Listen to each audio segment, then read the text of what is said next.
where I'm going.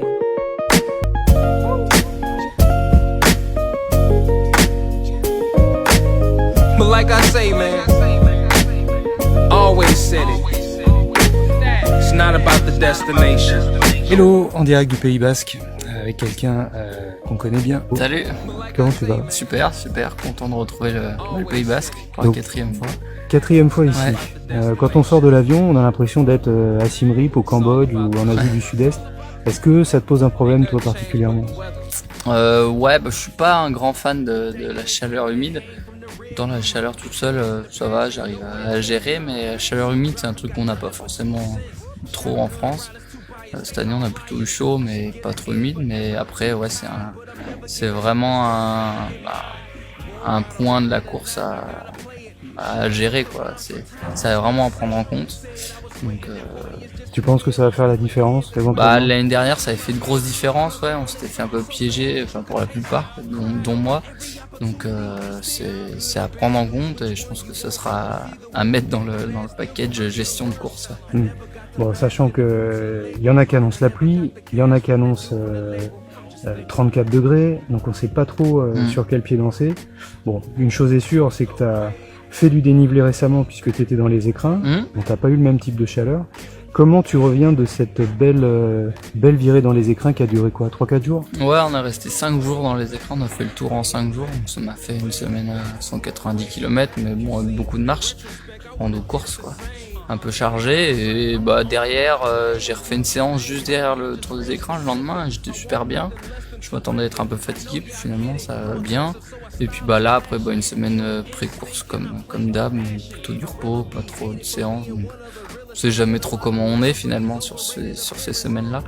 Donc pour l'instant ça va bien, j'étais pas forcément fatigué cette semaine, donc voilà, ça va être encore une belle course à la bagarre, je pense. Ouais, on a l'habitude de ces réponses et de ta décontraction habituelle, on se dit toujours bon, ça va, c'est cool.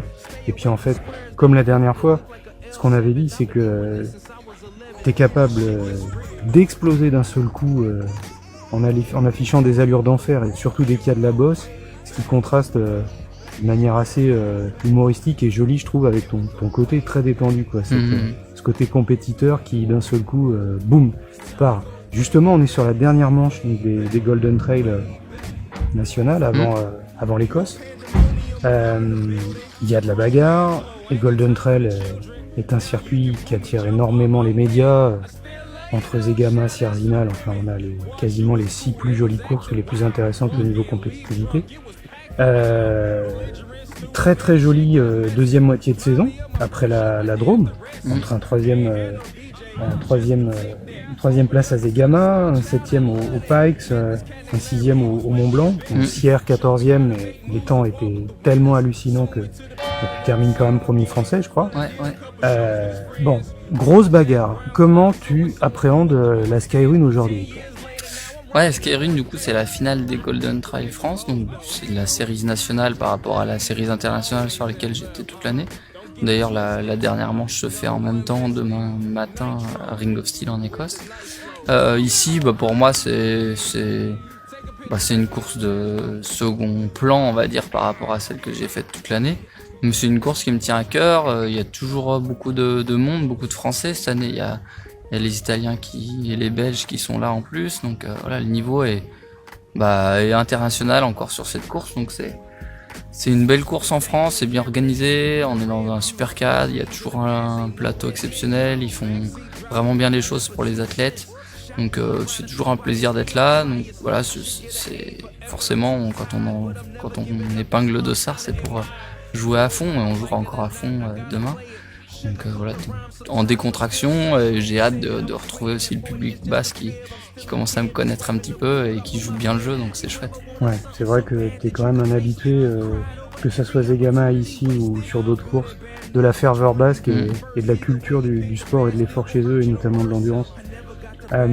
Parmi les autres favoris, donc dans le top 10 notamment, est-ce qu'il y en a que tu cibles particulièrement? C'est que les Italiens sont, depuis cette année, en tout cas ils ont fait une saison super cette année, peut-être un peu plus en demi-teinte sur les mondiaux. Il y a un Marocain qu'on attend beaucoup aussi. Est-ce qu'il y en a que tu cibles particulièrement, sachant que je pense pas que Stian est là?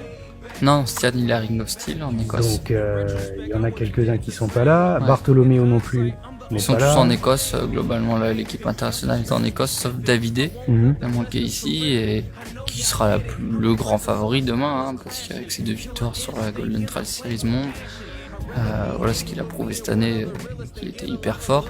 À Sierzinal, il a été un peu moins présent, mais voilà, il reste pour moi le grand favori de demain. Et puis après, il y a Didier Zago qui est là depuis toujours aussi, qui est encore champion de France de course de montagne, je crois, cette année, si je me trompe pas.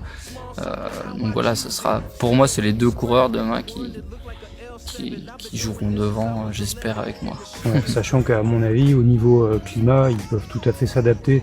Je pense pas que ça peut être un paramètre qui peut les faire sauter. En revanche, le parcours en lui-même, bon, est sans doute quelque chose qui te convient super bien, puisqu'il y a de la bosse, c'est moyennement technique, mais ça peut être d'un seul coup technique avec une grosse portion de roche, et puis ce fameux raidillon de fin là sur le bitume qui peut casser les jambes, où Nico Martin avait déboulé l'année dernière. Comment t'abordes le parcours? Est-ce qu'il y a, à ton avis, vraiment des points qu'il faut intégrer et bien garder en tête sur ce parcours-là? Question un peu bateau, mais avec ce climat tropical basque, ça peut jouer.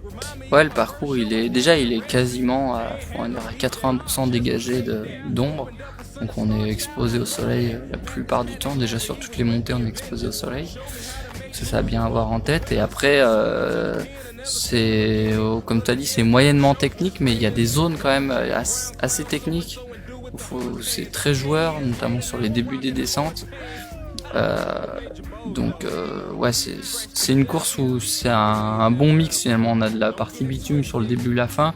On a des portions un peu plus roulantes, assez faciles en montée, des portions bien techniques sur les descentes, avec 2-3 passages hyper raides aussi en bosse là sur la fin de la rune.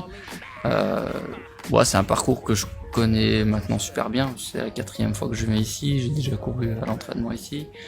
Donc c'est un parcours qui est hyper exigeant, joueur mais exigeant.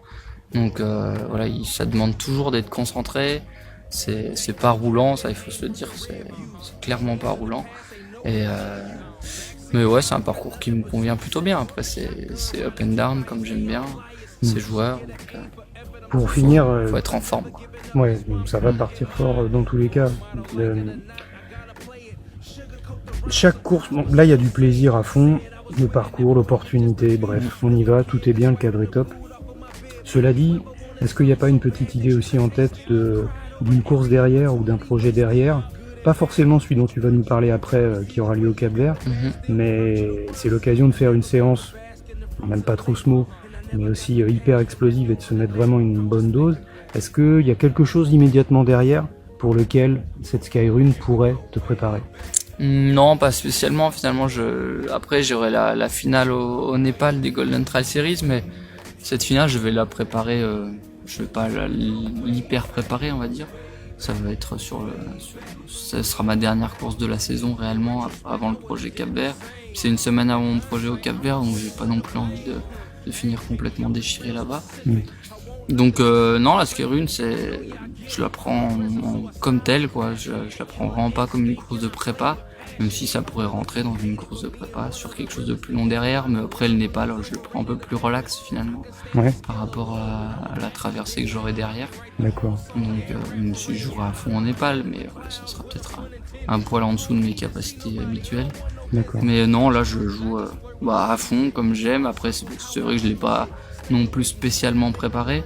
J'ai refait quelques séances de vitesse en bosse, j'ai eu le tour des écrins qui m'a fait du volume, mais voilà, sur la prépa de l'année, on arrive à une période de la saison où on fait un peu avec les acquis de la saison parce que on peut plus trop en remettre, peine de tomber dans un cercle de fatigue et de plus revoir le jour avant 2020.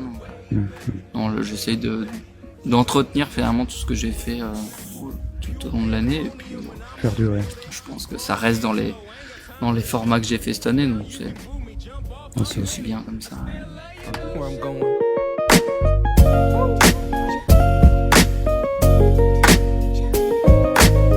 But like I say, man, always said it.